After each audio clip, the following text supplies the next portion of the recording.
From Dogecoin and cryptos recovering after the recent crash to some latest updates about the global geopolitical scenarios, there is a lot happening for cryptos right now. So let's talk about everything you need to know. So after the recent sell-off, we saw that cryptos started a recovery rally where they shed off their recent losses, and we are now seeing that they are still managing to stay in the green while the global political environment is still full of uncertainty. The most impressive thing to note here is that no one was expecting the crypto market to recover so soon, and there were talks that this is the end of cryptos. However, Bitcoin, Dogecoin, and others defied all odds, and I'm very happy to see this positive movement from them. And while the overall crypto market has remained in the green during the last 24 hours, there is still some uncertainty and fear among investors and crypto traders. We can see here that the crypto fear and greed index is sitting around the 26 level, which clearly means that some investors are still worried. However, the good thing is that this fear and uncertainty is expected to fade away in the coming days since some pretty amazing things are happening right now, and I'm going to talk about a lot of things in this video, so stay with me till the end. And now, let's talk about the current situation of the Russian-Ukrainian conflict since we are now seeing some important updates about it related to cryptos.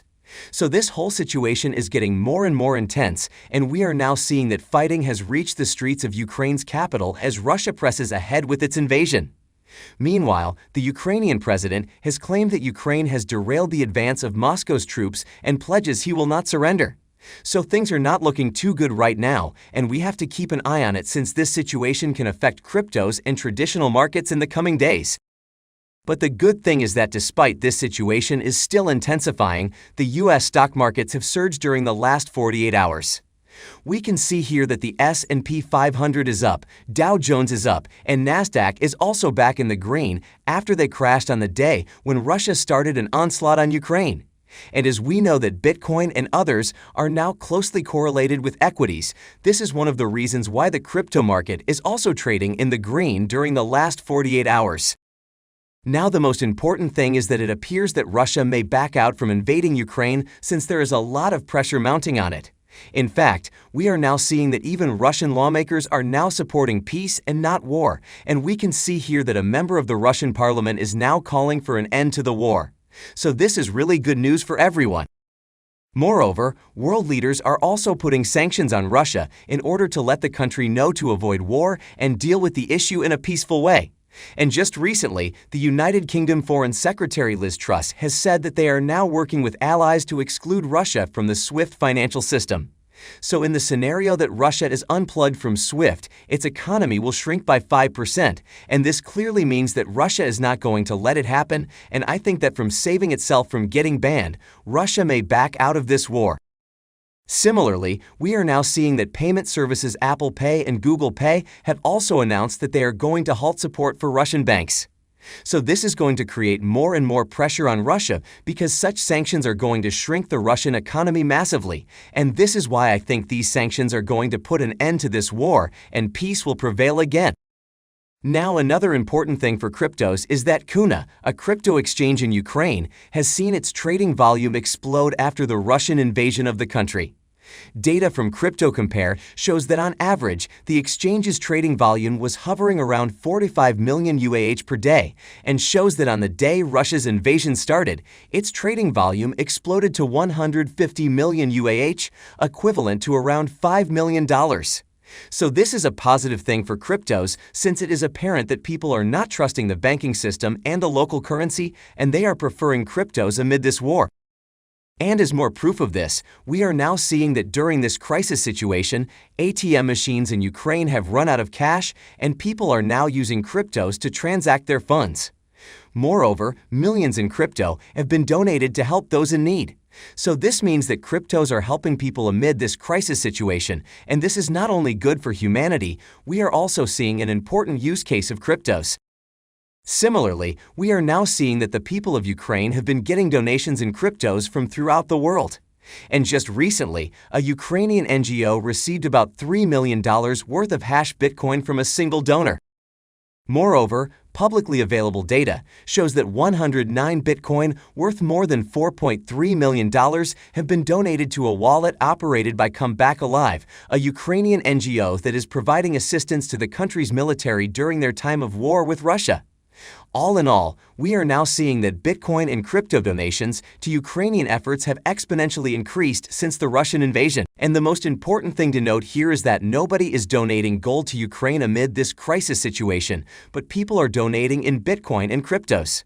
So as I said before, cryptos are showing us their new use case, which is to help humanity in the crisis situation. And this means that cryptos are going to come out as winners after this war ends. And this is why I think cryptos are here to stay, and as far as their prices are concerned, they are to grow over the years.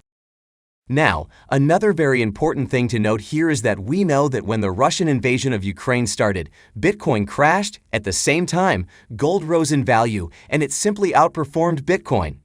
This led to everyone believing that gold is the safe haven and Bitcoin is too volatile to be taken as a safe haven. However, we are now seeing that Bitcoin has defied all the odds, and it has been trading on the upside during the last 24 hours.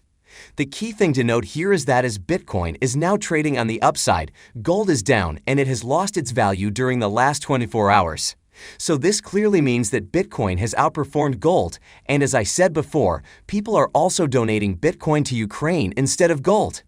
So it is just more and more confirmation that Bitcoin not only has more utility compared to gold, it is also going to outperform gold in the long term, and it will also help other cryptos like Doge to make some moves to the upside.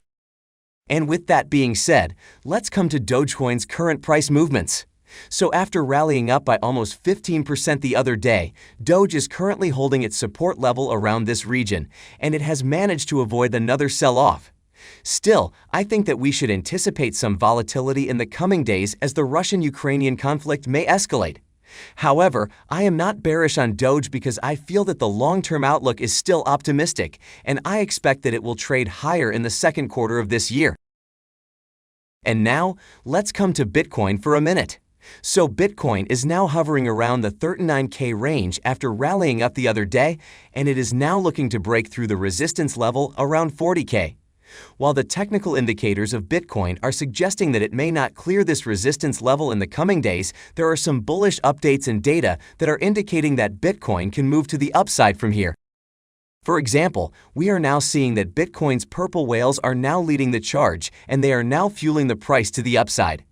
And data from material indicators is now showing us that historically, this class has had the most direct correlation to Bitcoin's price, and if Bitcoin bulls can push past 41.5K, then the 45K level should come into focus rather quickly. Meanwhile, the CEO of MicroStrategy, Michael Saylor, has pointed out that wars create inflation and cripple commerce. And according to Saylor, this in turn makes Bitcoin compelling as it serves as an alternative to hedge against the rising inflation. So this means that the current situation is actually bullish for Bitcoin. Similarly, U.S. Senator Ted Cruz is also looking pretty bullish on Bitcoin, and he is saying that is so bullish on Bitcoin because it is decentralized and not controllable. So this is pretty positive for Bitcoin. And another bullish thing for Bitcoin and other cryptos is that BNY Mellon, a major U.S. global bank, has announced plans to launch a crypto custody platform to enable institutional clients to get exposure to cryptos. So this is positive news since this development is going to increase institutional investment in cryptos. And as per another update, Japan's biggest bank, Mitsubishi UFJ, has announced that it is going to launch its own crypto and NFT wallet. So this means that crypto adoption is going to rise in Japan, and this is going to give a massive boost to the global crypto market. And now coming back to Dogecoin, it is currently looking good amid these ongoing political tensions, and I think that Doge is going to avoid another sell-off since this Russian-Ukrainian issue is going to be resolved pretty soon. So things will get back to normal, and we will see Doge and other cryptos showing more positivity. In any case, what are your thoughts on this? When do you think Dogecoin is going to move up from here?